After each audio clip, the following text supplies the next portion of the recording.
আসসালামু আলাইকুম। আজকে একটা বিষয় আলোচনা না করলেই হয়। সেটা হচ্ছে বাচ্চাদের স্পিচ ডিলে মানেই কিন্তু অটিজম বা এডিএইচডি না। কারণ হচ্ছে অনেক বাচ্চাদের অনেক সময় স্পিচ ডিলে হয়। হয়তোবা কারো কারো ২ বছর বা কারো ৩ বছর সময়ে স্পিচ আসে। এটা কিন্তু তেমন কোনো সমস্যা না। কিন্তু সমস্যা তখনই হয় যখন ভাষা শেখার বয়সে, অর্থাৎ ৮ মাস বয়স থেকে ২ বছর বয়স পর্যন্ত মোবাইল বা টিভির সংস্পর্শে আসে। যেমন বাচ্চারা খাওয়ার সময় বাবা মাকে জ্বালাতন করছে সেই সময় দিনে ৪ থেকে ৫ ঘন্টা যদি স্ক্রিন টাইম আসে, যেমন মোবাইল বা টিভি দেখে, তাহলে সেখানে যদি স্পিচ ডিলে হয় তাহলে সেটা অটিজম বা এডিএইচডির দিকে যেতে পারে।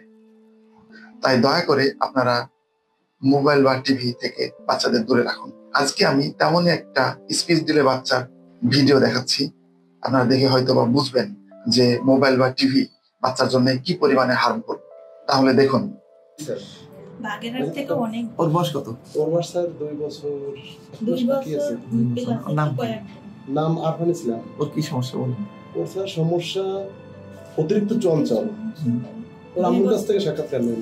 না আপনি ভালো হবে না। ওর আম্মু তো বেশি ওর চঞ্চল ঠিক ছিল, কিন্তু ওর সমস্যা তো আর কিছু নেই। না সমস্যা যে ওয়ার্ড সব ঠিক বলে না।